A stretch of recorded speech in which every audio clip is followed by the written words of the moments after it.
In this episode, Hayley and I talk dance music, Daren Stratton talks Now That's What I Call Music, and Chris tries to guess whose birthday it is this week.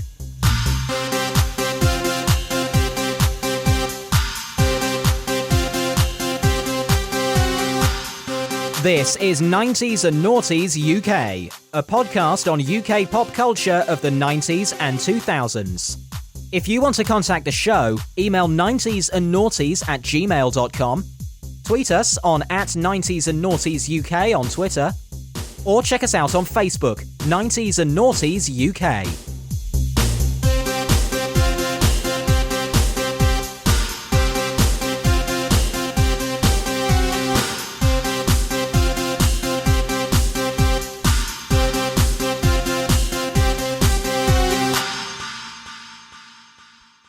Welcome to the 90s and Noughties UK podcast with me, Jamie. And me, Hayley.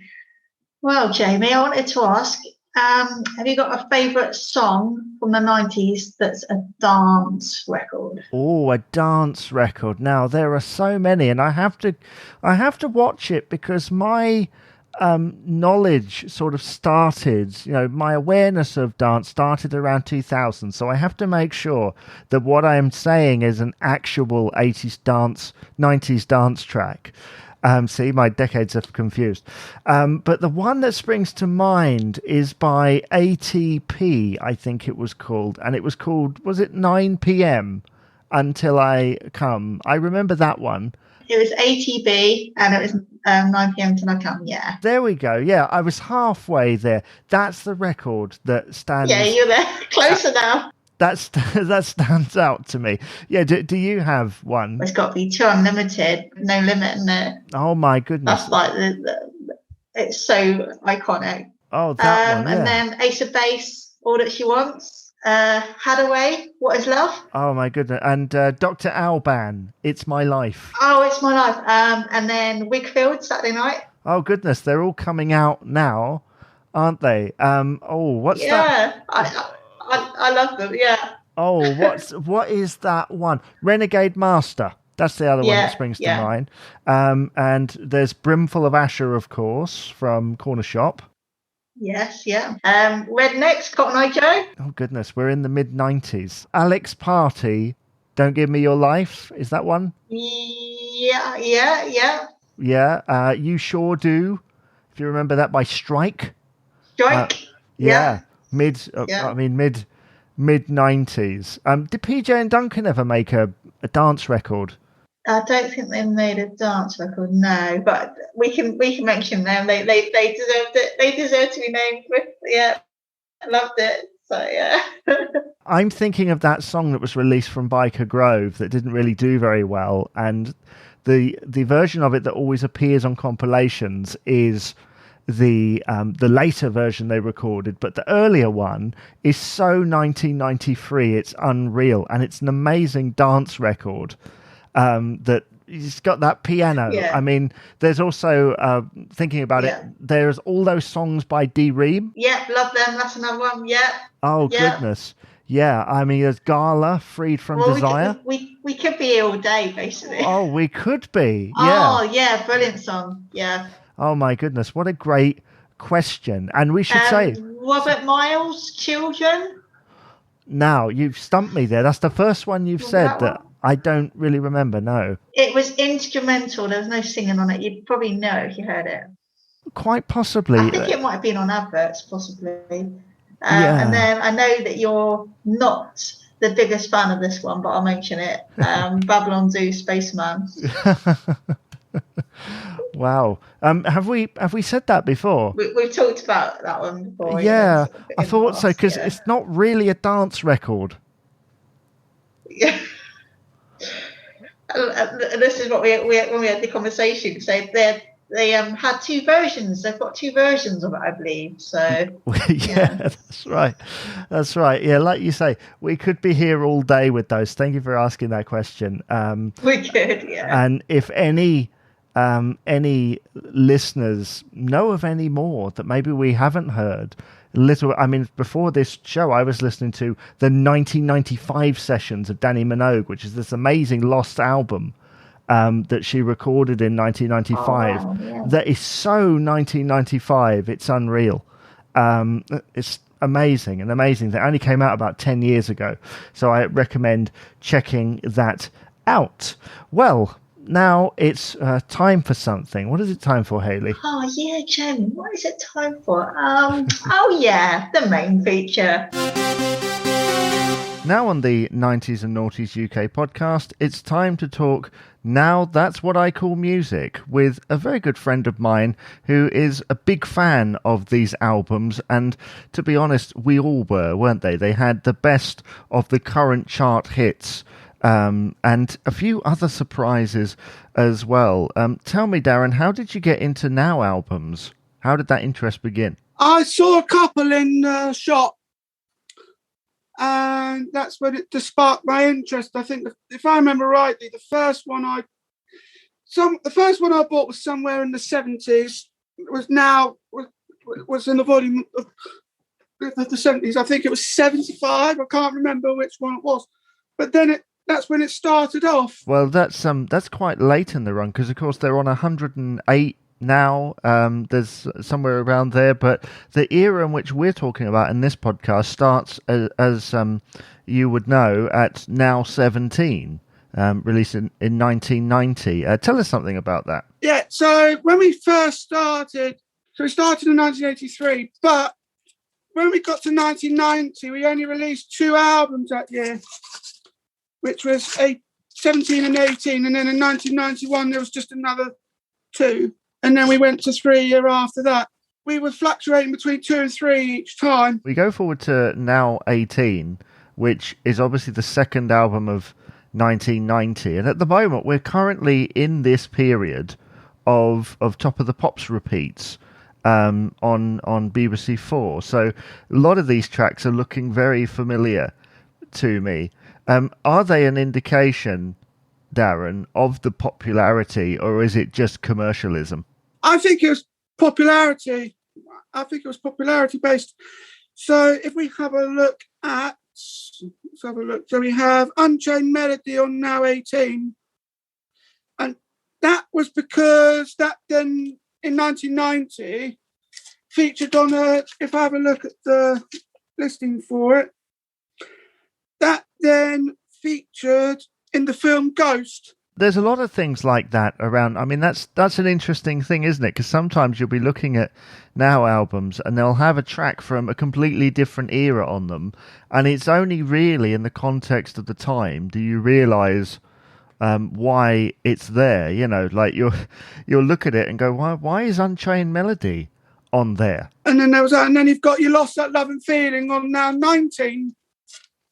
Which, if I take a look at that, that's track 5. If I take a look in the book, it was re-released towards the end of 1990. Yeah, I would imagine so, because they would have been capitalising on the popularity of that record, even though the previous one was in a movie. I mean, 19 is one of my favourites, because you've got another strange track on it is it starts with Should I Stay or Should I Go? And that featured in an advert with a pair of jeans. And this is what we were talking about, isn't it? That the popularity of a song, I mean, this is before streaming, and so they would re-release a song if it was featured in an advert or a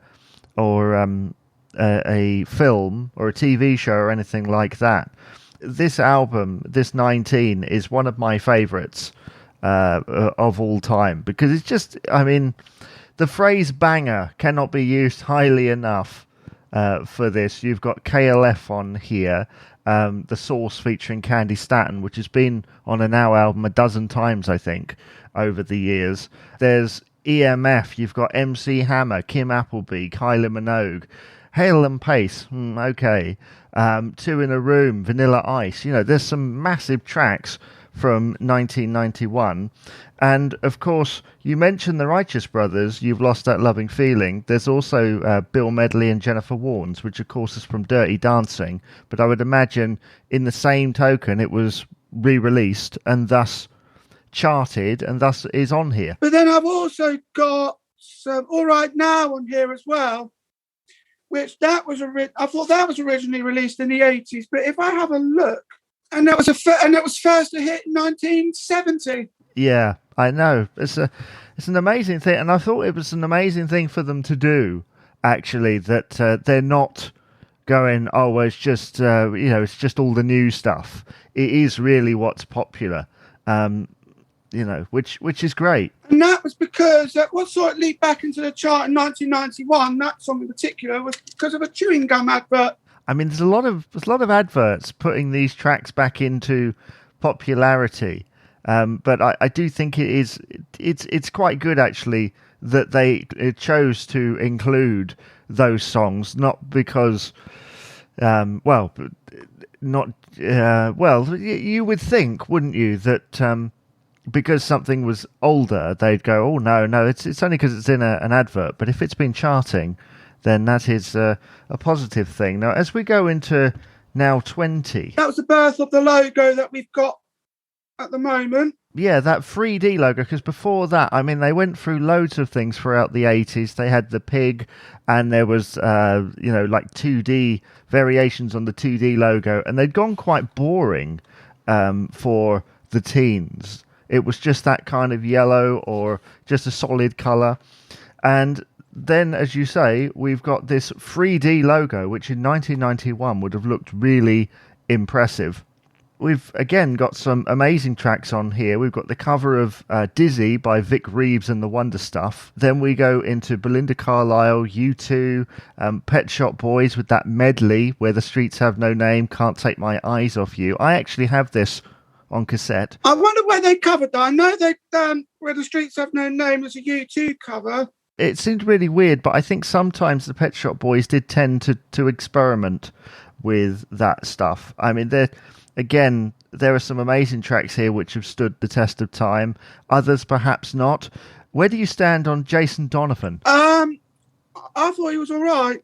Yeah, because Any Dream Will Do is on here. I mean, that was a massive song back in the day, but it's been relegated to CD2. I mean, CD2 is really an indication that it was popular, but not massive. If we're talking about older tracks being on these albums, you've got Always Look on the Bright Side of Life by Monty Python, which I think it was Simon Mayo was playing it on his Radio 1 show, and they re-released it, and thus it charted. And of course, American Pie by Don McLean is on here, and I know that you've got a little fact about that. What is it?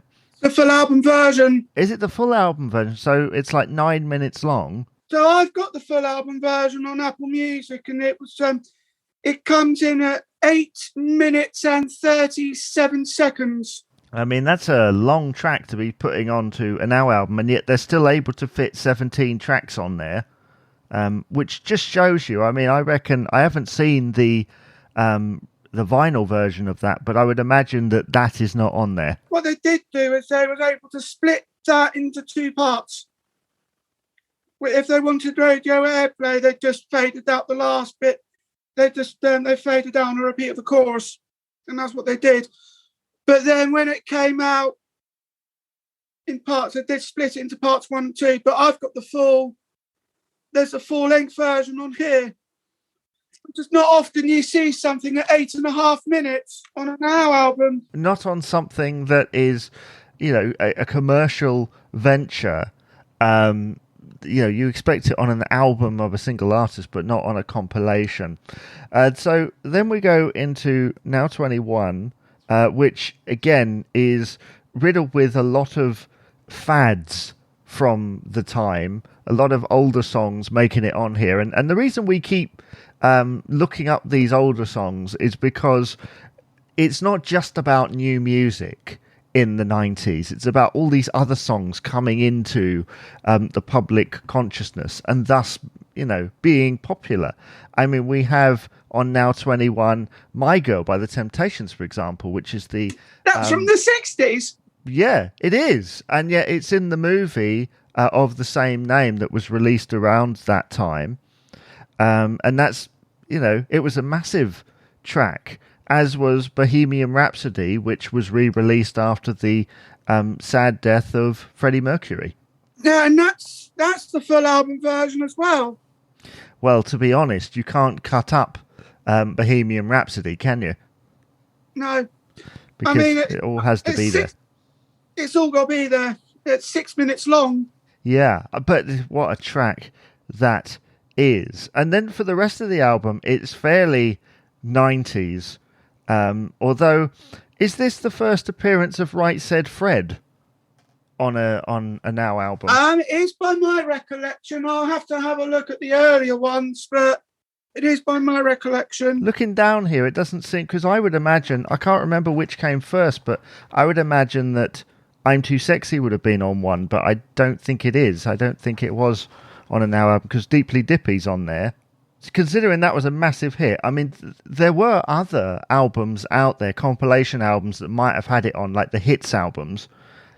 So as we go into Now 22, and we again, I mean, this is 1992. Yeah, July 1992. This was released, and what a time this is! Yet more nuggets of pop culture. What tracks stand out to you on that album? Well, the one that came to me was Roy Orbison's "I Drove All Night," "Unchain My Heart." And other tracks on here include "Rhythm Is a Dancer" by Snap, "Something Good," Utah Saints, "Friday I'm in Love," The Cure. I mean, these are tracks that are still getting played now, and I'm struggling to think of other tracks from around the same time that we still hear that aren't here, you know, like if that makes any sense. And of course we got Take a Chance on Me opening that album by Erasure, which was part of their that there was this thing, wasn't there, between Erasure and Bjorn Again. They released an EP called Aberesque, I want to say, and then Bjorn Again, who were an ABBA tribute band, released an EP called Erasure-ish. So that's very much a thing, but there isn't one of those tracks on here, just the Erasure one. So as we go into the next one of 1992, we've got Now 23, starting with Sleeping Satellite. Again, looking down this track listing, a lot of tracks that are still getting played on the radio to this day. But I would imagine, looking down as well, that there's a lot of tracks here that were from another time that were perhaps... Barcelona. Well, yeah, exactly. Because that was played at the Barcelona Olympics. And, of course, we've got Alive and Kicking by Simple Minds. That's on Now 6. Barcelona was on Now 10 originally. And it's on here as well. Which is really bizarre, actually. It is bizarre, but is that because it recharted, I suppose? And I mean, do tracks appear on Now albums twice a lot? They can do. I mean, we're going on to Now 24 in a bit, and that was that one.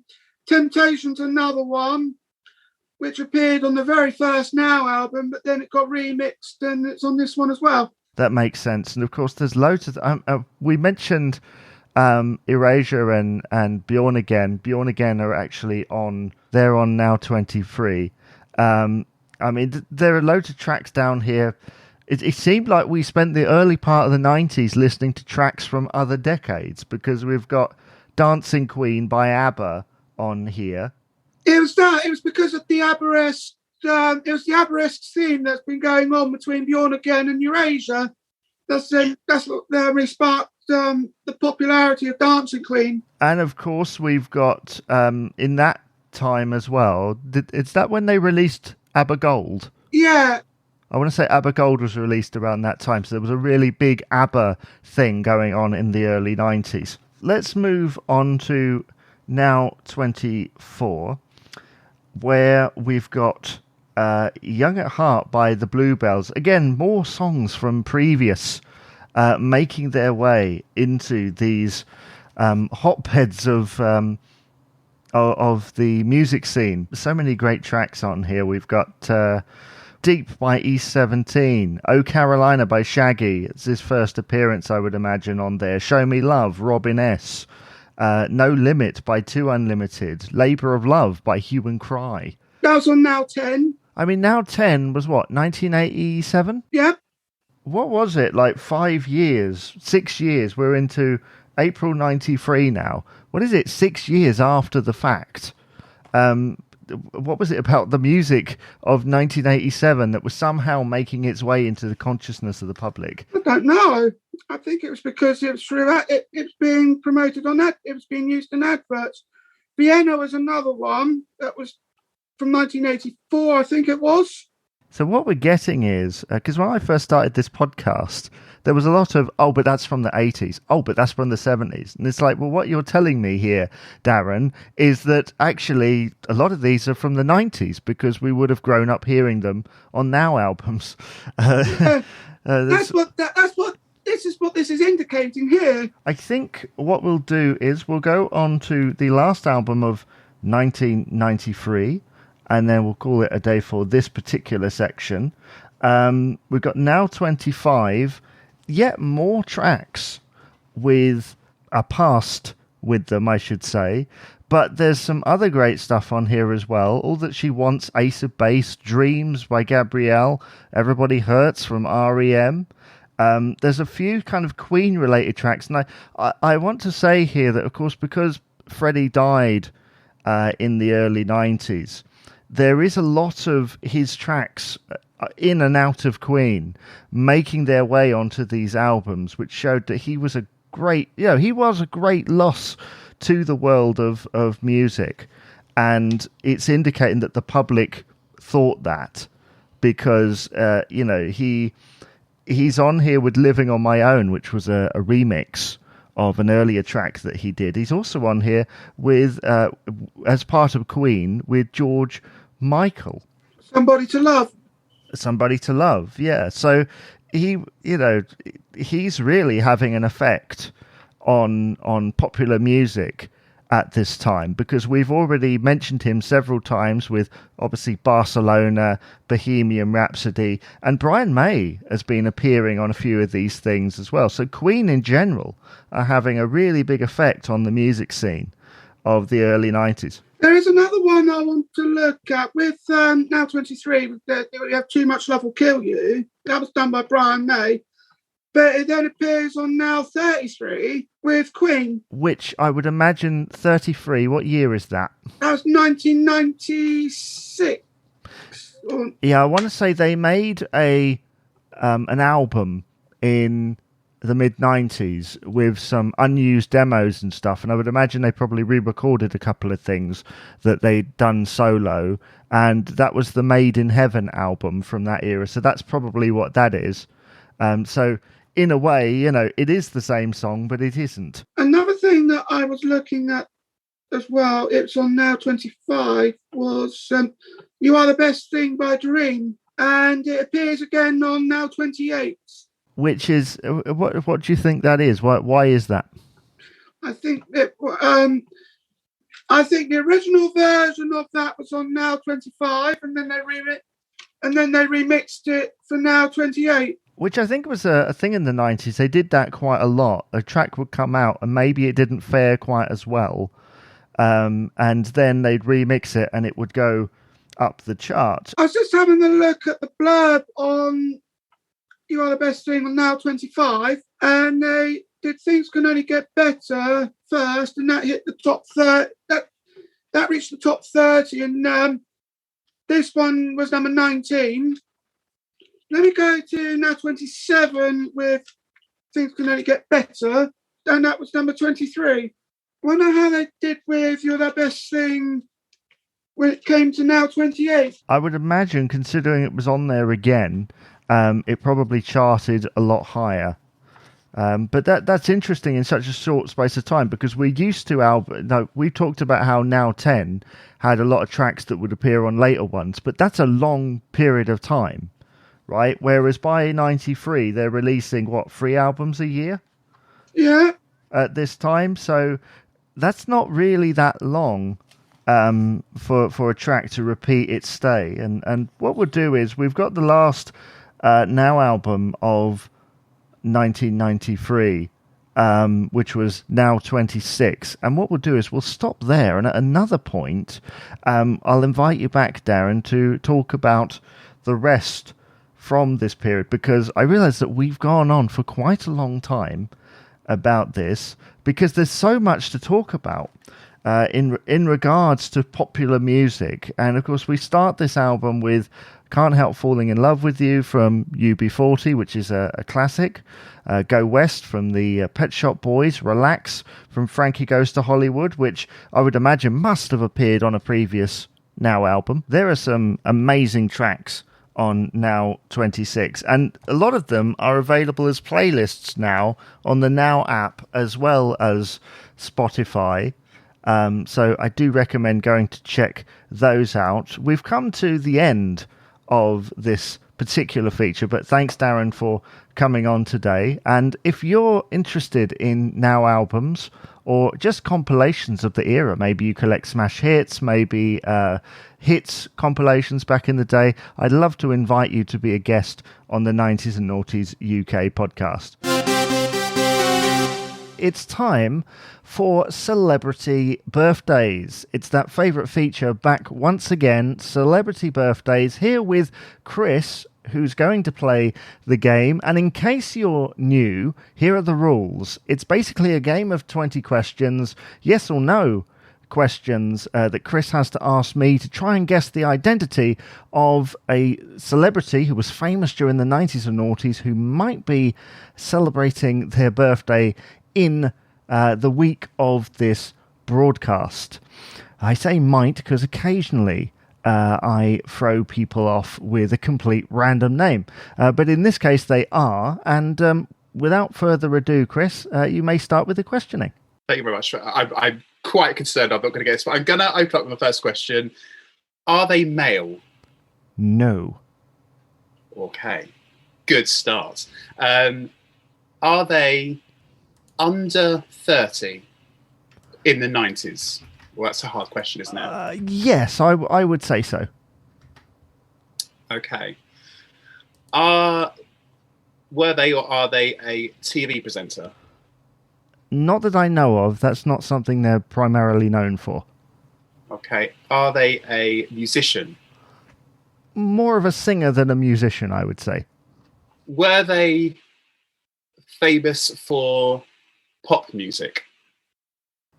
I would say so. And in order to help you here guess the identity, they were also known for something else as well as pop music. I'm wondering if that helps me or not, but I'm going to take that clue and run away with it.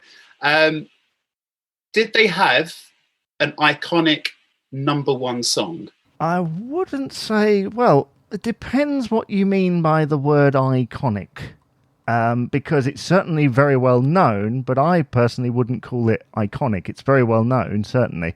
Okay, so is that song that you're now thinking of something that is played regularly today?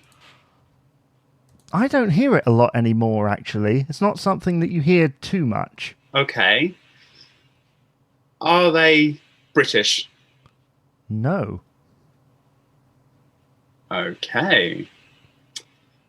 This is really tough to think of, like, who could it be? Would you have ever caught them on children's television? No. Okay. Right. Thinking of styles of music. Now, if steps were very pop, would you say they are they R&B? Because that was 90s. Are they R&B artists? I wouldn't say R&B. I think they're more on the pop side. More the pop side. Yeah. There are so many different choices what it could be. I'll help you out here. That other thing they're famous for is acting. They were also famous for acting. Okay. And right, yes, it was a number one single as well that they had. And they're not British. Are they American? No. Ooh. Okay. With the acting, were they in a UK soap opera? Not a UK soap opera, no. But they were in a soap opera? They were in a soap opera, yes. Okay. Is this soap opera known in Britain? Oh, it's very well known in Britain. In fact, I would almost say that at one point, if not still, it's more popular in Britain than it is in its home country. I think I'm getting there. Right. I hope. I mean, I'm saying it now, and I'm thinking in my head, I've got somebody, and I'm building up. Were they also well known as a duo released single? A duo release single? You mean maybe one of a duo, basically? Exactly. No. Oh.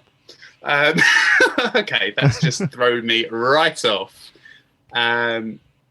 Are they Australian? Yes. Perfect. Okay, so we're cutting it down. We've got a pop singer, another one that maybe not iconic.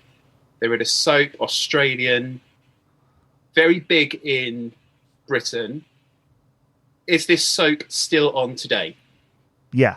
Is this soap Neighbours? Yes. Okay. So, wow. Trying to think, because there's been a lot of singers, obviously, from Neighbours. There's one big iconic one that's come from Neighbours, but then your previous answer has thrown me off. So, can I hazard a guess at any time? You can guess at any time if you think that you've got it. I like this. Well, the first singer, and I think the first thing that comes to anybody's mind, is it Kylie Minogue? No, it's not Kylie. Right, but it is a singer that came from Neighbours. Yeah. And in order to narrow it down, their big song that wasn't iconic, in my opinion, was popular in the early 2000s. Okay. Trying to readjust my thinking. You know when you kind of had people like flying through your head, you're thinking, were they from that soap, or can I think of any information about them? Did they have brown hair? I think they did, yes.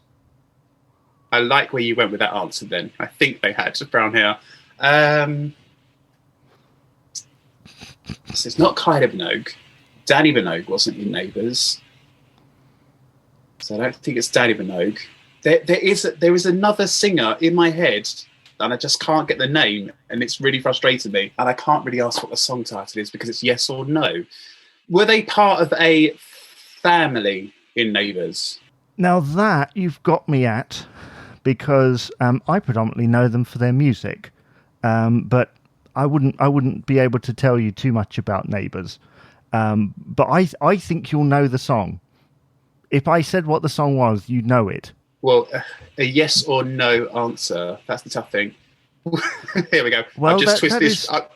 That is true. I mean, I am wary of time here, so I am going to give you a tiny clue. Well, actually, it's a massive clue. It's a massive clue, right? But it could mean anything. So if I can't believe I'm going to do this on the podcast, but if I was to go, mwah, okay. Do you know what? I was about to jump in with a different answer. I was about to say, is it Natalie Imbruglia? And then I thought she wasn't in Neighbours. And then you just did that. And I clearly know the answer because I love that song. I remember dancing to it when I was a little bit younger, maybe in Cubs. Is it Holly Valance? Yeah. Yes. Yes, it is. I know that was a really big clue, but I felt like we were going to go on. We were basically down to two, weren't we? We were down to Natalie Imbruglia and Holly Valance. They were kind of the two that were being battered around here. And I thought I would be very kind to you since it's your first time playing. You are very kind. She played Felicity Scully in Neighbours. That's right. Because I remember that song came out because her character in Neighbours was quite sweet and innocent, and then the next thing you know, she was releasing that song, and the video was quite saucy, if we may say, and it was a complete different changeover, kind of like the Miley Cyrus Hannah Montana switchover. But I love that song. Brilliant in the clubs, brilliant in the bars, pubs and bars and stuff. Yeah, Holly Valance. I think she probably had a couple of songs, but that is probably the only one that I think anybody can remember. Would you call it iconic, though, in your opinion? Well, I now going back to what you said at the start, I think it's iconic for her. But yeah, I think it's a very recognisable song because of just how you just gave me a big clue to that, and thank you very much, Jamie. I really appreciate that. Is how that song starts off with, and as soon as you hear that, it's one of those songs that you go, I know what's coming up. It's a perfect start of a song. So I'd say in that way, it is iconic because you recognise it straight away. Yeah, what a brilliant song that was. Oh, I'm just playing it back in my mind of memories. That's brilliant. Yeah, Holly Valance. She must make a return to Neighbours soon.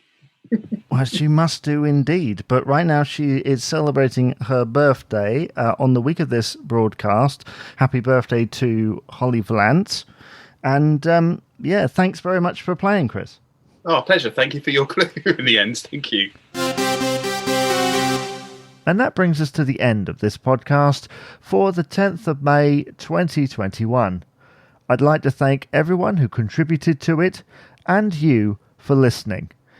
If you'd like some extra content, please go and check out the 90s and Noughties YouTube channel, where you'll find taste tests and other 90s and 2000s related content. You can also come and join the live stream at twitch.tv/90s&Noughties UK, and that happens every Monday at 10:30 p.m. UK time. So from me, Jamie Dyer, thank you very much for listening, and bye-bye for now.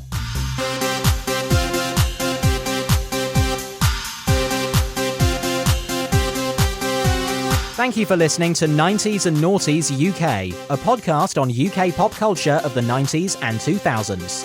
Please remember to rate, comment and subscribe on your favourite podcast provider. If you want to contact the show, email 90sandnoughties@gmail.com, tweet us on @90sandnoughties UK on Twitter, or check us out on Facebook, 90s and Noughties UK.